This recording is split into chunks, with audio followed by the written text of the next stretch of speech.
And you know that in 2024, Paris will have the Olympics. But the journalism Paris Olympics are here today. Please, ladies and gentlemen, welcome winners.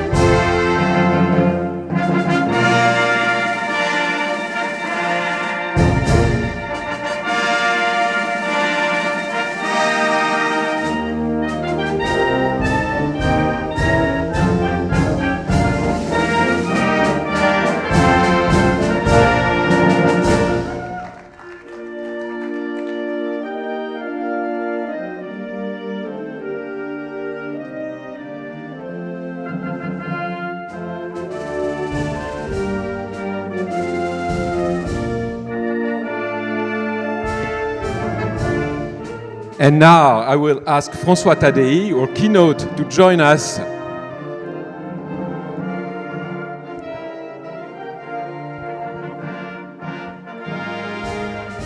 And maybe if we could have a second microphone, that would be great. Oh yes, here it is. Fantastic. Thank you, Michael.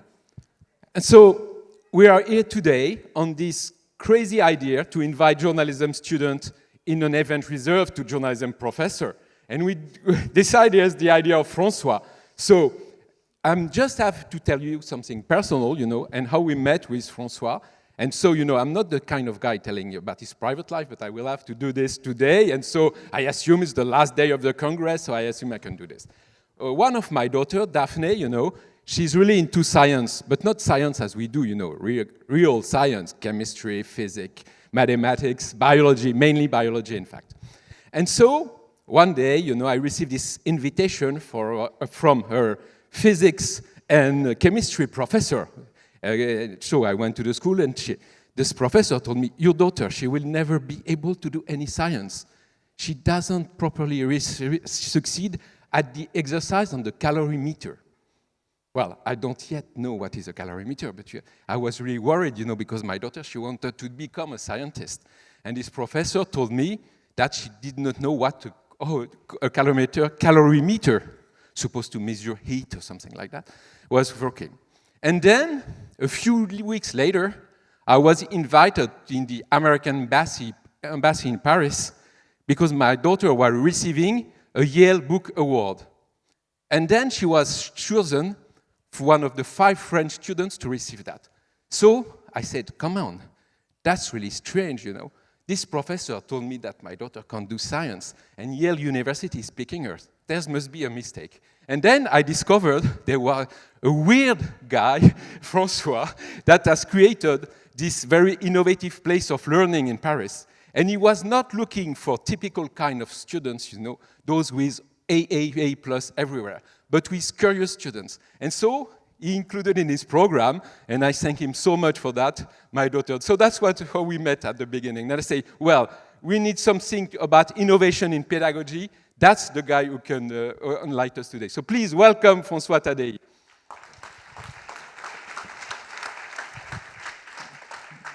So thank you, Pascal, for these kind words, and thank you for your personal story. When Pascal asked me to give you a keynote, I said that I don't know anything about educating journalists. I said, yeah, but you have done a few things, so maybe you can do it. And I said, no, I cannot do it. And I offered Pascal to, instead of me talking about things I don't know about, which I do too often, is to invite the very students that know what a journalist school is from inside and also have dreams of what it could be tomorrow. And so, Pascal took the challenge and invited students from all over the world to contribute. And so we are so pleased to have the 5 out of more than 170 that contributed very interesting answers. And I'm really pleased because I had the time to discuss with them over the last few days. And I know they are amazing personalities as well as probably future excellent journalists. I think they are already very good storytellers, and we will be hearing their stories in a few seconds. And I really want to thank them, and please applaud them because they might be a little nervous now.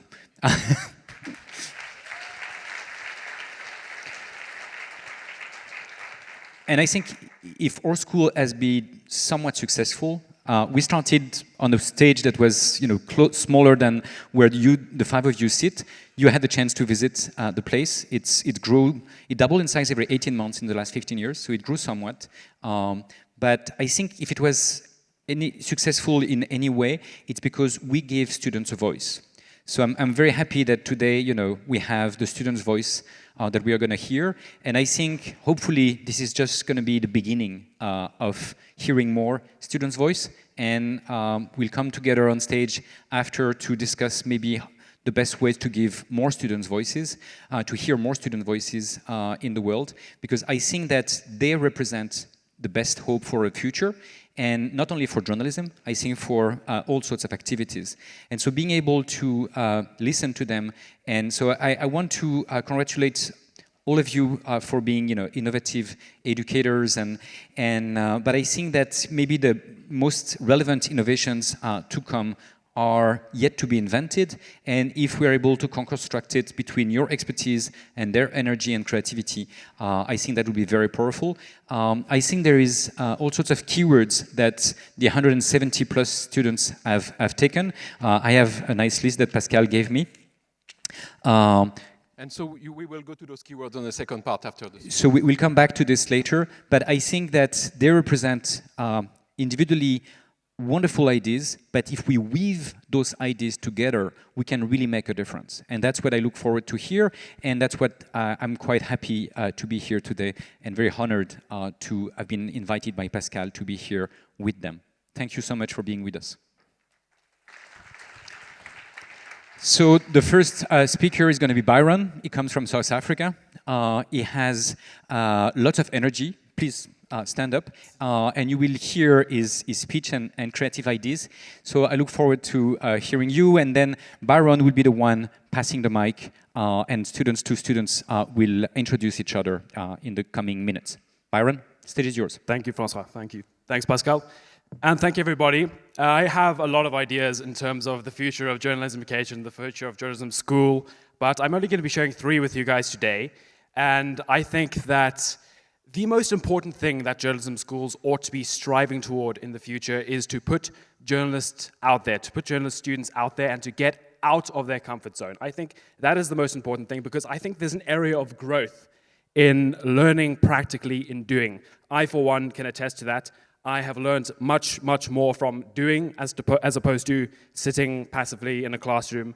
And I think that's definitely an area of growth, and schools should strive toward that. So my first idea is that of a student-run publication. So every single journalism school, as far as I'm concerned, should have this. This is something I would highly recommend. A student-run publication, editorially independent, run by the students, with perhaps some oversight from the university where necessary, but editorially independent, and it's got to be multifaceted. It's got to include podcasts, it's got to be visually appealing, it's got to include video, and the students have to be encouraged to do things that they would not normally feel encouraged to do. I think a lot of journalism schools already have this in place, but I think that this needs to become more part of the culture of J schools in the future. The second thing, and this is even more innovative in my opinion, that is linking business incubators with journalism schools.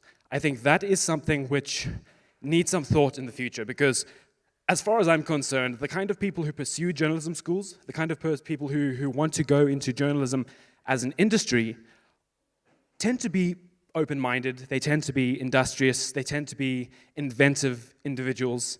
Not always, that is of course a generalization, but in general, I think, and that is largely akin to the mindset of an entrepreneur. So giving a platform in order for students to link with business incubators, to pitch ideas, and by the way, who better to kick the problem of the revenue problem of the media industry to the young people of the future. I think that is definitely a way to perhaps solve it. Allowing students to pitch their ideas to perhaps investors, perhaps get access to resources. That is one solution to a revenue issue that we're facing in the media industry at large. Finally, I think that journalism schools should do somewhat a better job of instilling cultural adaptability and negotiative skills into their students. We're facing an era at the moment. I come from Africa, where there are a lot of problems in terms of the manner in which journalists are treated. And I think around the world these days, that's very much the case, perhaps less so than Africa, but around the world, that's very much the case too. Journalists are being faced with animosity. You know, back in the day, journalists were pesky, but they were in pursuit of the truth, right? These days, there's a bit more of a shift. Journalists these days are being sort of viewed as agents who are pushing an agenda, and that's a destructive view as far as I'm concerned, if you're going to apply that to all journalists. So journalists should know how to deal with these kind of people. They should know how to interact with people who don't want them there, people who perhaps don't like them. They've got to have the skill to step out of their comfort zone and speak directly to somebody and perhaps engage on that level. Merci beaucoup, mesdames et messieurs. Thank you very much, ladies and gentlemen. I'm going to hand over to Anastasia. She comes from Russia.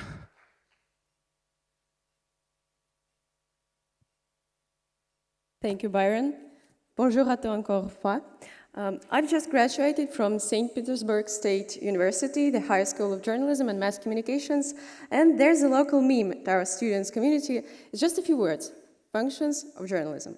What's so funny, you might ask? Well, the fact is that every year we had some class where we were told of them with such aplomb, you know, like it was something that we've never heard of, every single year. And when I went through all the contributions from my continent, I realized that people from Albania, Denmark, and United Kingdom would relate too. It's obvious that the most popular complaint is that we get too much theory and we don't have enough time to apply our knowledge in practice. It's quite obvious. Another issue with the modern journalism education is that it looks like an enormous course on creative writing. It's mainly the main skill that we are being taught. And you all know better than me that modern online media, modern online press is quite multi-layered. For example, the first page of Le Monde consists of self-refreshing newsfeed and ad blocks and videos. And why don't we all get to know not only how to fill the page with text, but also make all the technical things work? And the third issue is also crucial, if not the most crucial. I know we're all altruistic and we work not only for money, but for the good of the whole humanity, but we still have to eat something. Jokes apart, we really need money to make good media. How do we create partnerships? How do we work with ads? How do we make our subscribers see our content and pay for it? What do I suggest to solve all of these problems? To my mind, we have to rethink the whole concept of a journalism school. Nowadays, it's a place where people graduate from and they are programmed to work in some media which was like signed, sealed, delivered. It was prepared and made long before them. But I believe that university has to become an accelerator. It's a type of organization in business and economics which gathers talented people together and provides them with resources for their work. Let it be a place, let it be equipment, let it be money. And I believe that we have to get management skills and know how to work in a team already at university. Because, you know, let's face it, we journalists are surrounded by a fragmented by enormous group of individuals who are bloggers, influencers, and other evil spirits. They do all the same things we do. They write texts, they post videos, and they take pictures, but they all work for their name and their bank account. Don't get me wrong, I'm not against them, I watch bloggers, but they are just completely different. And I believe that journalism is a common job. So I suggest getting used to work in a team already at university. Thank you for coming to my TED Talk. And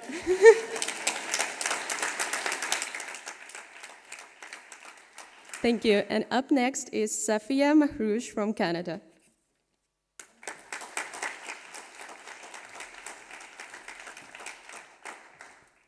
Thank you, Anastasia. Good morning, everyone. When I think about the School of Journalism of tomorrow, three things come to mind. It needs to be a place where education is hands-on, unconventional, and as well as adaptable. When I think about those three words, I feel that they have a lot to do with the current journalistic landscape of today. What we've been hearing about over the past few days from educators all across the world is this: journalism is changing. Journalism has changed, and journalism will continue to change as long as us journalists are there, willing and able to tell those stories. In my mind, the School of Journalism of tomorrow is a place where change is seen in the positive light.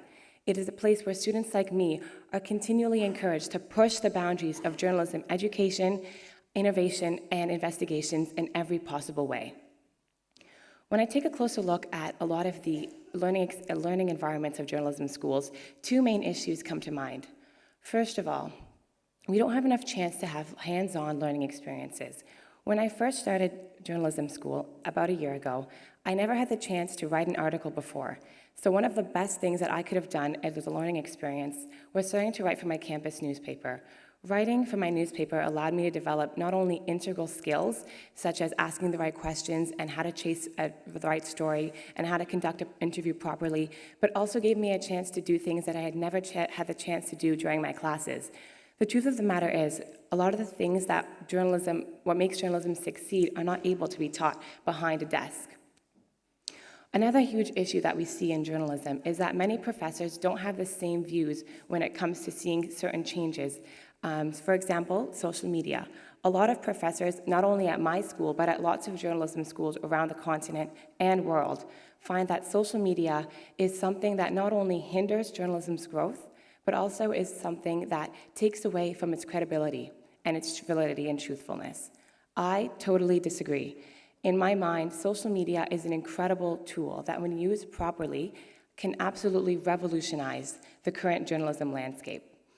One of the best things that educators can do in their classrooms is teaching students to best utilize all the resources and tools that we have in our fingertips.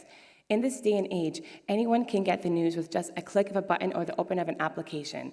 So in order to make sure that all the news that these people are getting quickly and easily is true and valid, social media has such incredible opportunities, such as live streaming and live tweeting.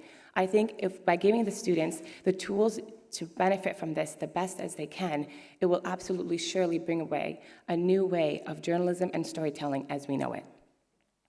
The truth of the matter is, changes can be scary, but they don't have to always be a bad thing. It's what has gotten us, changes in journalism have gotten us from getting our news from clay tablets to getting them reported live on flat screen televisions. Change is scary, but in order to grow, we must not only accept it, but fully embrace it. Thank you.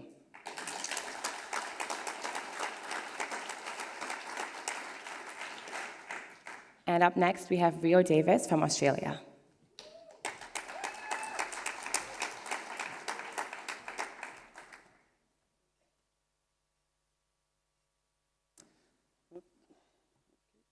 Ladies, gentlemen, and everyone beyond the binary, g'day.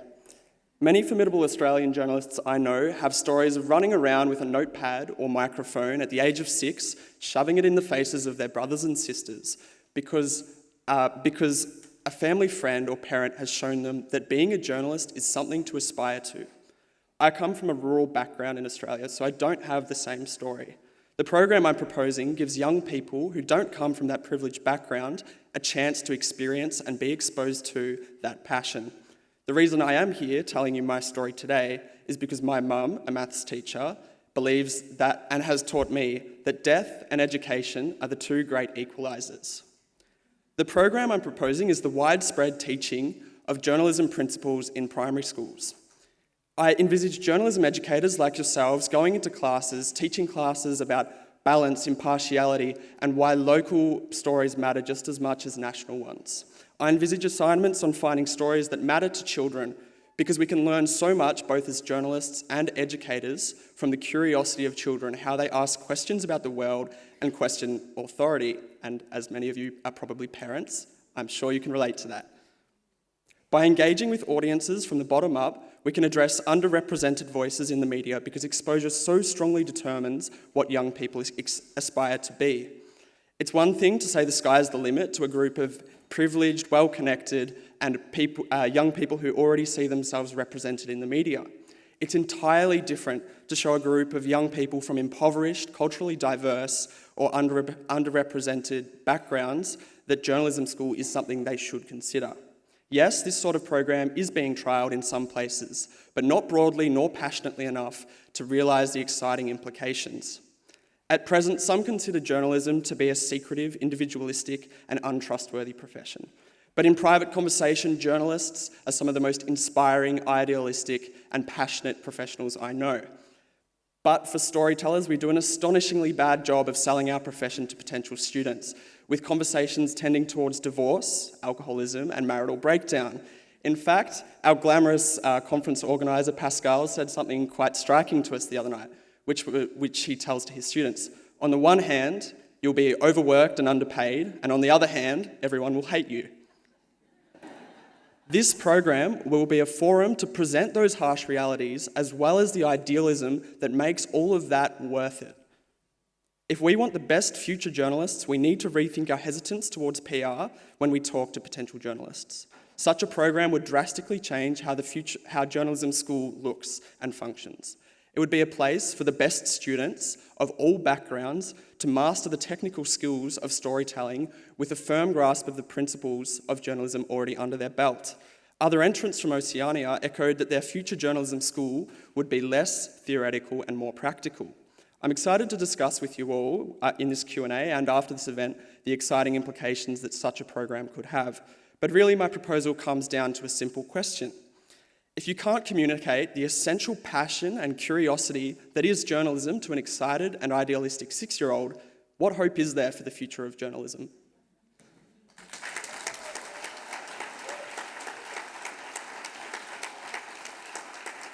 So next up we have Radhika Pasniji from India.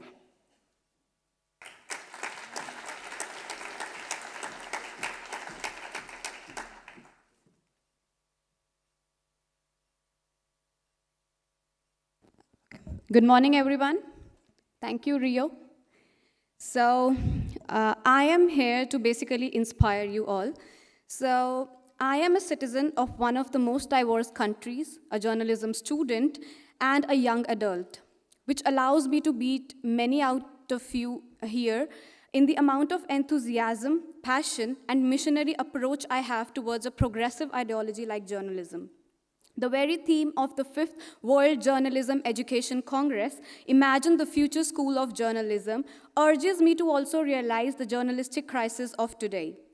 I do not want a fear to rule such imagination, the fear of stigmatization of ethical journalism, the fear of dominance of digital journalism, the fear that our conscience is being ruled by rumors.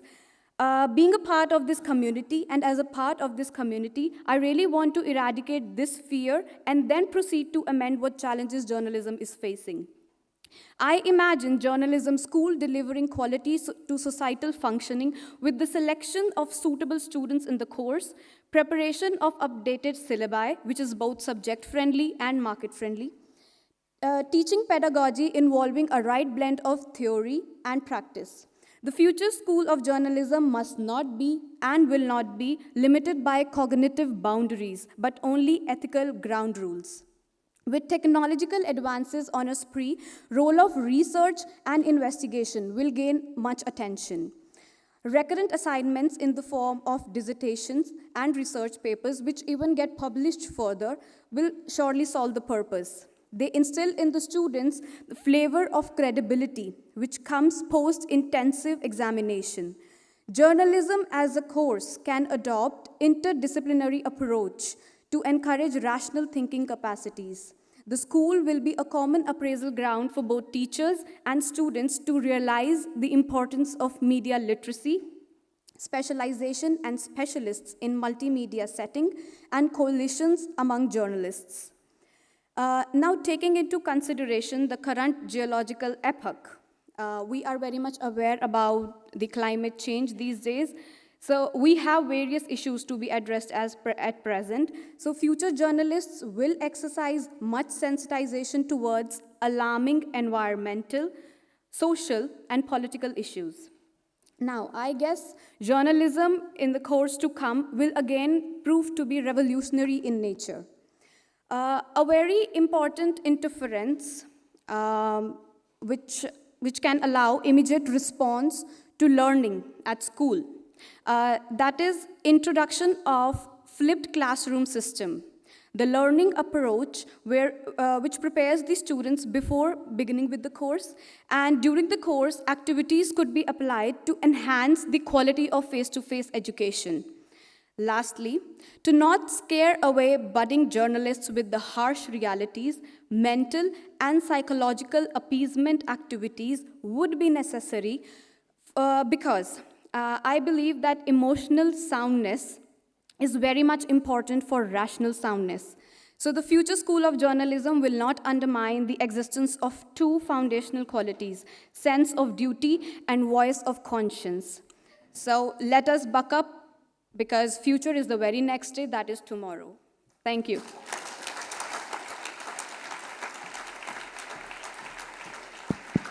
So I hope you all share the same pleasure that I had by listening to them and having a chance to discuss with them in the last few days. I hope that you will have time to interact with them in the coming minutes through the WOOC lab, but also maybe during lunch break and further moments. But I'm sure that there are 5 exceptional young students. But I'm sure that in every one of your schools, there is similar creativity and passion to be shared. And so maybe one of the things that could be done is, what can we do together that makes this not just a one-time event, but an ongoing conversation. And that's what I would like to start engaging you with and them, and together, teachers and students and professionals of journalism, what is the future of journalism school? What is the future of journalism? Actually, what is the future of the planet? And what is the role that journalism and journalism schools have in shaping that future? If you look by default as a scientist, the future is very gloomy. And that was said, and you all know this. But what can we do to change course? I think the specificity of our species is to be conscious. So we are conscious that, so we can project into the future, and we can see if the future is not what we want, maybe we can reflect together on what it could be. So if the future of the world is not the best, what can we do to tell the story differently? What can we create collectively? And so I think that one way to create something different is to listen to students, because they want something different, because they know that they'll have to spend their life into the future. Okay, and we all have to, but probably they have more years on average than we do. So they have more to gain in making a better future. And so they also have more creativity. It's been shown, and that's the biologist and cognitive scientist that can say this. We've been showing that, on average, creativity is higher in species with large brains and slow maturation in the younger ones. Okay, and so you were talking about primary schools. Indeed, the peak of questioning is age 4. What do we do to encourage this to continue rather than progressively close it down? And so I'm here today because when my son arrived in school, his teacher told me, he's such a nice kid, but he's asking questions. And so asking question is your job, it's my job, it's, I think, any citizen's job. We have to ask questions, especially when we know that the current state of order is not the ideal one, and actually it's catastrophic in the long run. So we have to start questioning, and so your job, their job, my job, everyone's duty is to ask questions, and so how can we start engaging very differently into the future? And so we were discussing just before we came on stage of what it is beyond their individual projects that I think are all worth pursuing, and I all encourage not only them to pursue them, but all of you to encourage students in your schools to pursue such conversation. But the CRE, the place I run, had the pleasure to host some new type of media that is called The Conversation, which I guess all of you know, and if not, some of us here can describe it more. But one of the questions that we were discussing is, how can we engage the next generations of conversation? Can we build a student's conversation? What would it look like?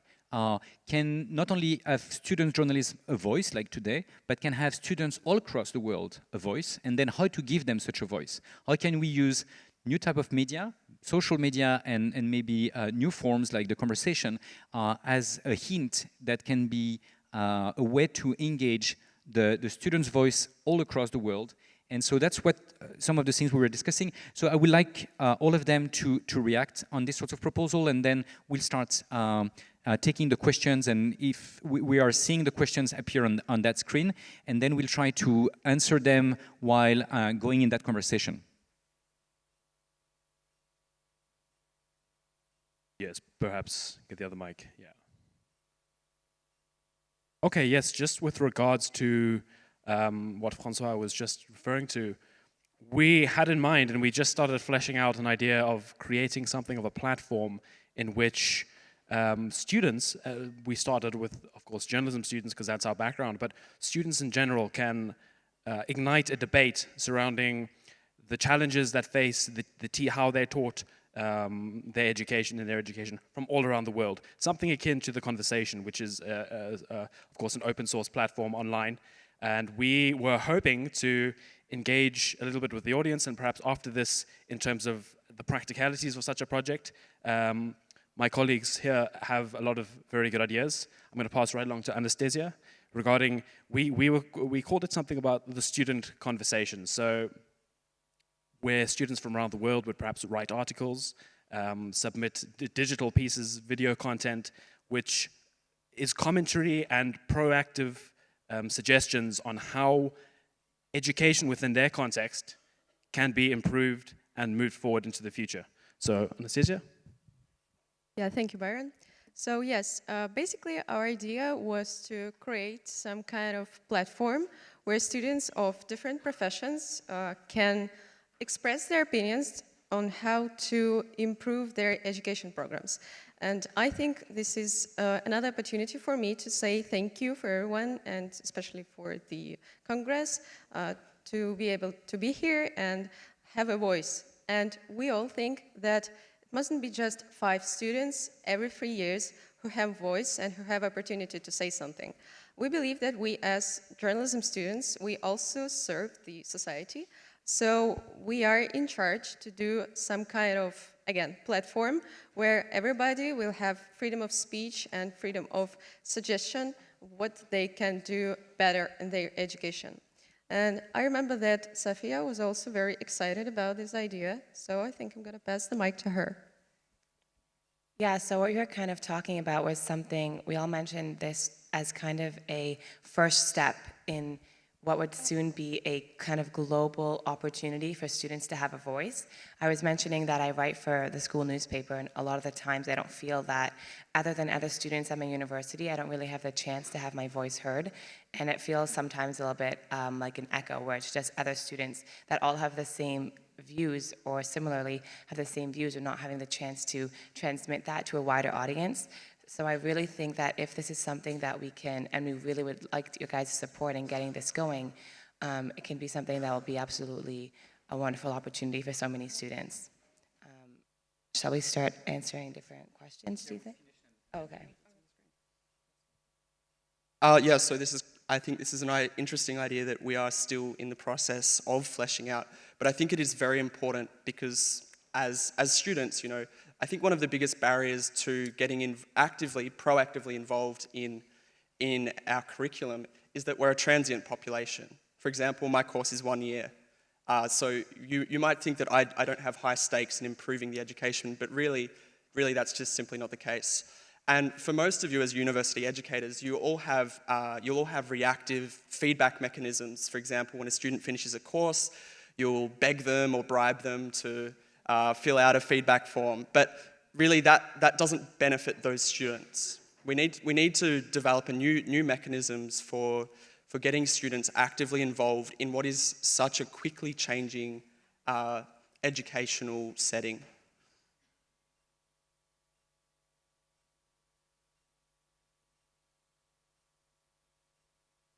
Okay, so there are 3 things which I primarily want to talk about. It is the losing a sense of print journalism. We are very much aware that how credible, how reliable print journalism is, and we do give it that weightage even today. Now, even if we hear some kind of a news on digital media, social media, we do wait for the newspapers to come the very next day to just see that, whatever we just heard about, was it even true or not? So I think, developing that essence again among people is very much important. Also, you might have witnessed, I was talking much about ethics. So my colleagues here, even Pascal and Francois, so they all were like, okay, this girl talks a lot about ethics. And this is what we are losing upon today. And the true value of journalism lies in the role of ethics we play. Now, we are an establishment, we are who provide jobs as well as serve society. So we are providing both to the market and the society simultaneously. So we need to progress in a certain manner which actually, gives power to both these things. Also, one more important thing is the coalitions which we have among journalists. We are very much aware about the role of pressure groups in the society. Whether we talk about politics, we talk about governments. So such coalitions are very much important among journalists as well. I do not know how many of you agree with it. Means I can, if you could just raise your hands if you really agree with, if we really should have coalitions among journalists. Anyone? Okay, there are quite a few. Yeah. So I think we must really progress towards that as well. And there is this question about flipped classrooms. I didn't really get your question, whoever posed it. So it goes like flipped classroom, more active movement in pedagogy. So yeah, Okay. So I think that they move, the inverted classrooms and flipped classrooms more or less move on a parallel line. The thing is, while we talk about pedagogy, as I mentioned while I was delivering my speech there, that there should be a right blend of theory and practice. So the pedagogy talks much about that. So while we talk about flipped classroom is that to actually acknowledge the response to immediate learning, we must acknowledge this type of these type of classrooms basically. So what is it that you are providing with a fair knowledge about the subject prior to the beginning of the course. And while you just start with the course, you could imply certain activities which actually help promoting face-to-face education in a much more convenient manner. And yeah, so this will basically imply more movement and rational movement. Before you get into field, you are very much aware about the subject. These days, out of recklessness, covering the news, being the first one to cover the news, we just forget about these things. So even if you provide it a bit later, but a rational, credible news is the thing which we should be running after. So yeah, thank you. So thanks for starting to answer the questions. What I would do now is invite you to take your favorite questions that either is on the screen, but unfortunately I see there is several questions, but we don't see all of them. So maybe someone can help us see more. But you probably have seen some of them, and so you've already answered one. But you can start, and then we'll move this way. So to answer the question that you think is the most relevant and that you would want to answer to begin with. Who wants to start answering one of the questions? Okay, I will both ask and answer the question that I'd like to talk about briefly. So the question that I was interested in was, are teachers good storytellers, and do they present their classes well enough? And as I said before in my presentation, my mum is a teacher. I'm a bit biased, but I think that teachers are seriously some of the most important people in young people's lives because they shape so much of what you're exposed to, so much of how you think as a young person. And and I still have close relationships, friend relationships with teachers from high school, from my previous course, and I'd like to say from my current course, because I think that when you can have a genuine, frank conversation with your teacher about your fears or worries about being a journalist or an academic, I think that is so important to instill the curiosity and the confidence in asking questions as a journalist. And while we're in France, I find it quite interesting to observe the very vertical, hierarchical relationship between a professor and a student. You know, you say tu, you say vous, not tu. It's very, and you call them prof. It's very strict, and I think I would find that incredibly restrictive and isolating, and preventing me from really engaging with the knowledge. So I think that yes, for the most part, our teachers are great storytellers, especially in journalism school. But I think we should always be striving to be better. Yeah, I wanted to answer the same question. And I also have the question for my fellow colleagues. What concerns me in my journalism school, and I'm not saying that the situation is the same everywhere, but is that we have more theory journalism teachers than people who actually do journalism. Is it the same for you in your school? Just nod or say no? Yeah. So from what I've noticed in my school, usually the best storytellers are people who teach non-journalism classes, for example, like history or literature or history of literature. Of course, there are people who are journalists and they know how to make a story, and their lecture or practical class is also some kind of story. But I believe that this is kind of a problem. Maybe it is just in my school or my city or my country, I don't really know. But I believe that we have to have more people who actually work in media to teach us. This is quite the obvious thing, I'm telling you, but still, when people know exactly how to do media, how to work in media, then the journalism school will be better in the future.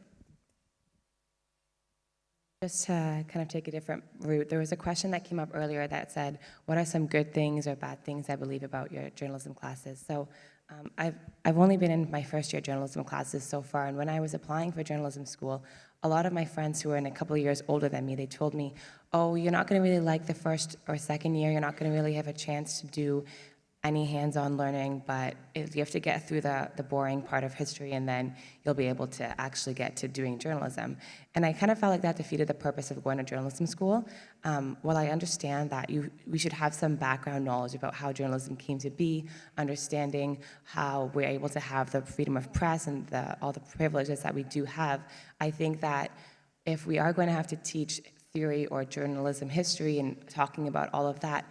I mean, for my first semester, I never even had the chance to raise my hand in the classes. We didn't have this opportunity to even discuss or have our voices heard, and I think I kind of envision a place where we learn about these things in smaller classrooms with just a few other students and having the chance to include our voices. I think maybe there was something that said, what is one thing that you would do if there was no limits, no constraints? And I would say something along the lines of no professors, not that, of course, I know that is extremely radical, but changing more like the role of professors. Instead of having them stand at the front of the class every single day, maybe switching it up sometimes, having students go, and really just changing this environment that we've just gotten ourselves into, where we go to class and then we leave, and yeah. So, well done. So I see many questions coming. One of the most provocative question is, if you were giving a blank slate and no constraints, what would you want to learn and how would you want to learn it? What you want to do that will make a difference? So maybe someone else that we didn't hear yet can answer that question. Byron? Coming off the back of that question, our curricula are full. What would you like to take out? I think that's an interesting question indeed. Personally, I would take out a lot of the denser theory. I do understand that to an extent is necessary, especially when we're talking about media ethics. I think that is one thing which ought to remain. But media theory, theory surrounding communications, theory surrounding media theory generally, if we're talking about pure journalism, hard journalism, a course that's relating to pure journalism or hard journalism, how admissible those courses are is questionable. I think a lot of what you would learn can very practically be taught in the field. And as I did mention, I alluded to it in my speech, I've learned a lot more from actually going out there and putting myself out of my comfort zone, pressing myself, talking to people that I wouldn't normally talk to get some questions, to get some answers. And you really do learn a lot about ethics, about what's right, what's wrong. And just off the back of that, I'd also like to tackle another question here, which I found very interesting. It said, how do you see the classroom looking? Do you see it looking like a traditional classroom? Do you see it looking like more like a newsroom? Well, a bit of both, I would say. You know, there would be a need for more traditional lectures in which you'd sit in kind of your aisled rows, and then there's your board in front and your professor's speaking in front of you. But in our journalism class, we also have a newsroom. So it's a lot of computers, pretty much like what you would expect in a working journalism newsroom.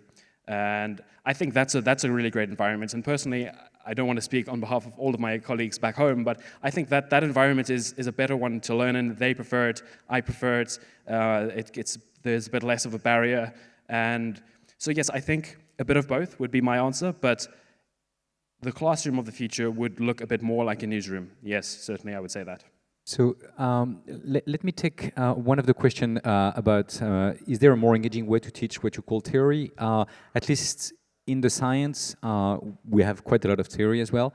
But I think what we try to do is to find the balance between the two, and maybe to have the theory sort of just in time when the students have had some experience that relates to that bits of the theory, and so offer this then. So that's one proposal. One question that I would really like all of you to start thinking about is the second question on the screen now. A proposal. Imagine Journal School of Tomorrow should become the product of this Congress that hosts young minds passionate about improving, and then I don't see the rest. But can we see the full question? It would be nice. But at least, you know, that sort of question I think is very interesting. Can we try to, beyond the conversation that is going on stage, and we go on for a few more minutes, how do we keep that conversation going? How can you, in each of your schools, have this? How can they do that in their schools? But also, can we not only do this locally, but ideally find a way to do this globally? And we are in a global age where we're all connected, and you come together every 3 years, but there's probably other ways of getting together through online tools that can make this happen much more. So do you want to try to answer this? How would you see this ongoing conversation? And so now we have the full. So we have. I'm happy to share more and host the first one in Uganda. So fantastic! Congratulations for our friends from Uganda to come up with this. I think maybe many other have similar ideas, and we can maybe have this conversation going around lunch or in the later moments. I'm sure the students would be happy to have lunch with you to discuss something like this. So who wants to try?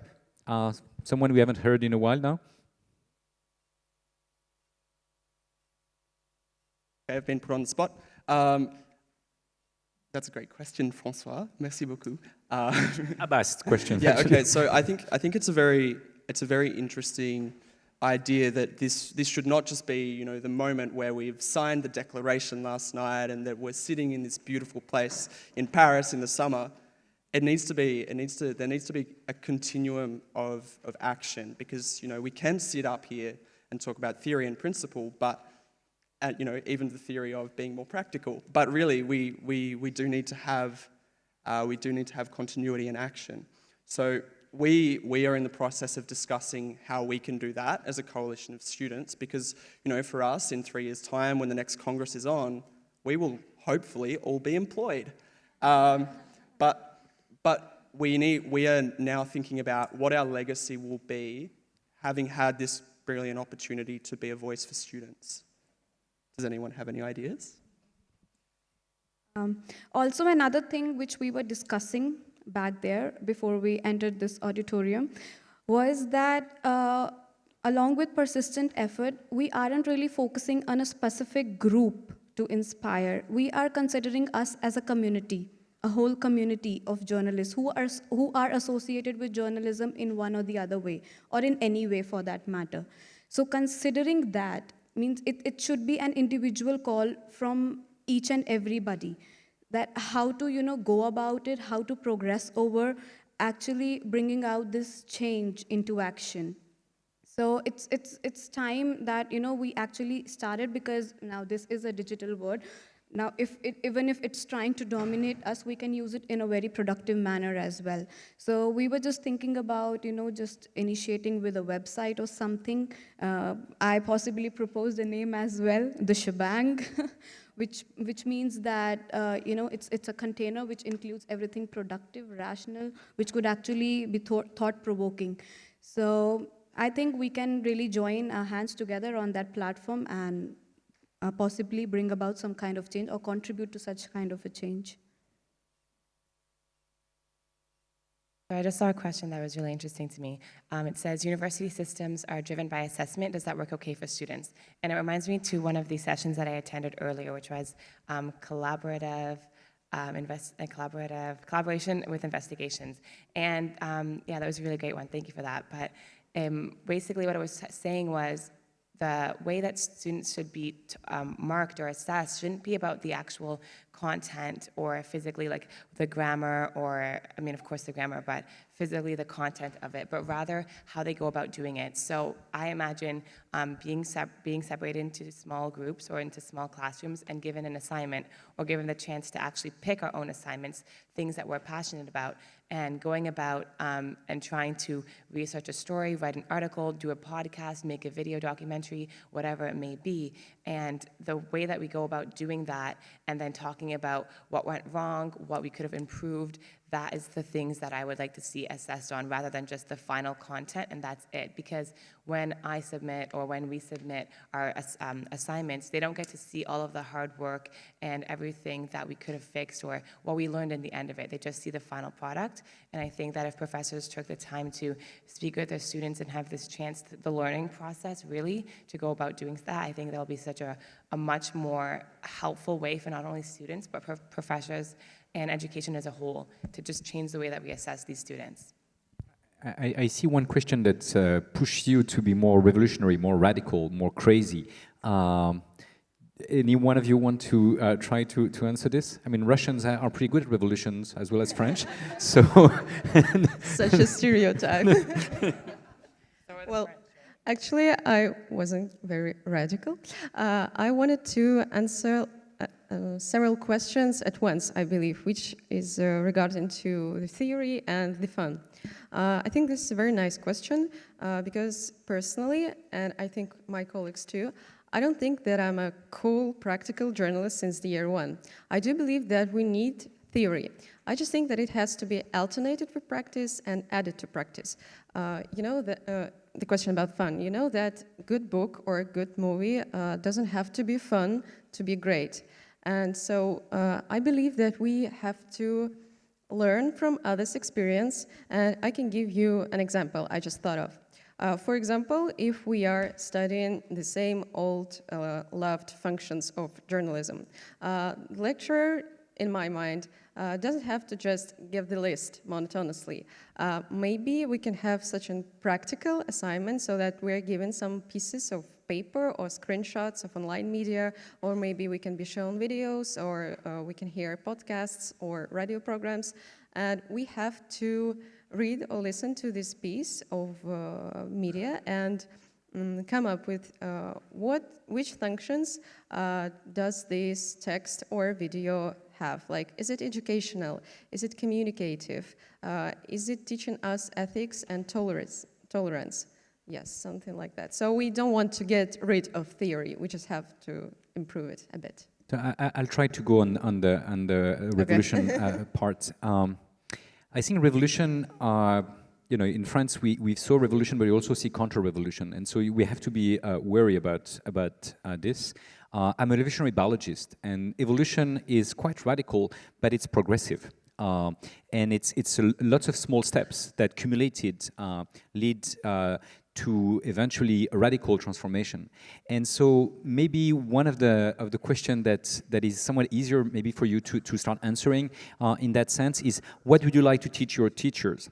Okay, what I think I try people that teach in our place to do is to listen to the students. And so I think if every generation of students was giving a voice and asking maybe for small change or large change, and you were implementing as much of those changes as possible, you as educator, then I think that will be a radical change that would accumulate over the years. So it's maybe not just one big revolution, but sort of many ways to improve all the time by giving students a voice and inviting them to teach the teachers about something. So maybe some of you want to take that? Well, I would like to respond to Francois because we had an interesting discussion the other night about revolution versus evolution. And we spoke about, well, in revolution and in evolution, there is violence, there's a loss of ideas, there's a loss of, there's selection and there's death, right? But then Francois made a really interesting point. He said that that's the case. However, there's also cooperation, and cooperation on such a huge but also tiny scale of microbiology that just happens subconsciously, unconsciously. So the question that we got out of that was, how can we, as a coalition of journalism students, as journalists in general, and as journalism educators for yourselves, how can we develop systems that allow us to communicate good information and get across the right ideas that are going to be in the public interest?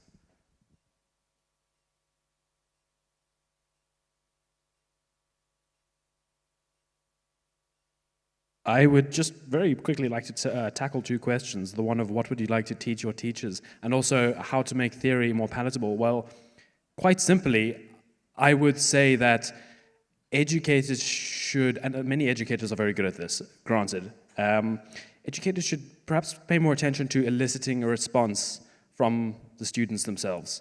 So instead of perhaps imposing information and expecting an understanding, I think there should be a lot more of a questioning of the students' understanding, asking questions, tackling their own knowledge about how, or the manner in which they would understand the theory that's being, because of course theory is very dense. Theory is not easy to approach, especially if you don't come from an academic background. For example, many journalism students don't. Journalism isn't a deeply academic background discipline in the same way as perhaps mathematics is, or perhaps political science is. It's not quite as theoretical. So many journalism students, I think educators should be cognizant of the fact that journalists are perhaps a bit more less theoretically minded. And therefore, I think a very good way to educate people in general, not just in terms of theory, but really in general, is questioning them. What do you know about what I'm saying? Here are the facts. I'll lay it out as simply as possible. And then what do you understand from what I've made out? So that's what I would like to teach teachers. But also that's a way of making theory more palatable and understandable for the students themselves. I think we are about to conclude quite quickly, so maybe one last word, each of you, a 2-sentence intervention. So I had 2 points to add to what Byron has already mentioned. Well, firstly, I'm all for the classes and classrooms being close to the real newsrooms, because you can remember that my idea was to bring people together in the editorial teams and make them feel like they are working media and make it from scratch. And also I wanted to answer the question about feedback, which is also connected with this idea of newsrooms and editorial teams. For example, at my university, we have such online system. I don't remember how it's correctly named, but the point is that you go online, you search your teachers in the list of the teachers of all faculties of the university. I think it's done by the end of each semester. And you put their marks, like vice versa. And I guess that it's good, it's great, but to my mind, it's not enough.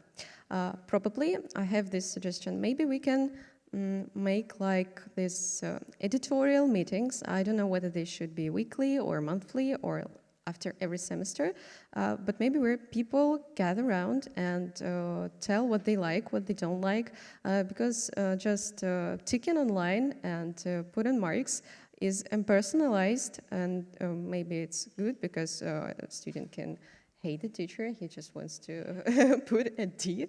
But anyway, it's impersonalized and not quite concrete. It's just a letter or just a number. And to solve a problem, we need to understand the point of it. So I guess we have to make it something like that. Anyone else? I was just going to say a couple things to wrap up. So I have an idea that was just inspired by what Anastasia was saying, as well as Byron, about university being an accelerator, as well as business incubators. And I think someone is asking for a more radical idea, so maybe this could be it, hopefully. Is this radical enough for you? But I have this vision, and it was a little bit inspired as well by visiting François University, which was I felt really envious of every single student that went there and their learning environment. I remember thinking, I wish I can come here one day, hopefully. But You're welcome. Thank you. Imagine having this place of taking away the need to come to university as a daily thing. So maybe it could be, we can have for some classes, you'd go to class, but then you also have a chance for a couple of days or a few weeks to work on an assignment and fully commit yourself to it and not have any other distractions. To just be in your own classrooms and then give your own offices and just give continual updates to the teachers, going out, finding stories, working on things. This is a way to get actual hands-on experience that you don't really have the chance to do. Some people can go through all 4 years of university without handing in an article to an actual newspaper, just assignments. And I don't think assignments really count as actual writing. And I think I want to find a story that I'm passionate about and that I will commit myself to, and I think that's the way to do it without having this need of traditional schooling. Another thing I want to say is, just to wrap up, I really hope that every single one of you was able to take away at least one thing to go back and implement into your own schools, whether it's just one idea or whether it's just allowing students to have a voice. I think the most important thing to take away is listen to your students and what they need and what they want and how they want to go about doing this the best that they can. I would, for closing remarks, I would put to you that practical skills and theory are not mutually exclusive. We talk about them like it's a trade-off between the two, but really I think the best way to teach theory is through practice. You can put students out in the field, get them to find the stories that interest them, because otherwise they're not going to engage with it.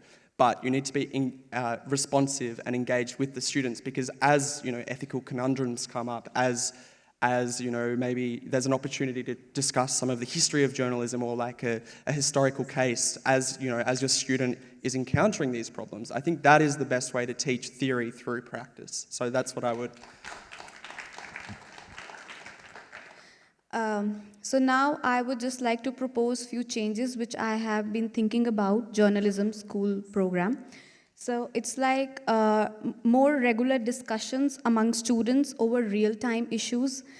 We can always organize mentor-mentee programs and interactive sessions, which I have back there in my institute. Also, regulation of film clubs. Now, this is how you can make it more fun and interactive, which could showcase inspirational and thought-provoking movies at least once a week. Also, feedback appraisal from students is very much required quite often. So, also frequent consortiums which could be organized where prominent media persons are invited to share their own experiences so that they could actually interact with the students. Now, in the end, we all require is a balance. Now, balance is a very important word, and my father talks a lot about it, and he has taught me also. So, and these things might seem to be quite utopian or ideal, but during the course of achieving the utopia, we actually end up making very much, productive and rational decisions. So good luck with that. And thank you so much. And thank you so much, Pascal and François. Also, okay, we have Byron. Byron didn't say his last words. Thank you. Yes, I'll keep this very quick. I am rather optimistic about the future of journalism education. I'm rather optimistic about the future of journalism. People talk about crisis in journalism.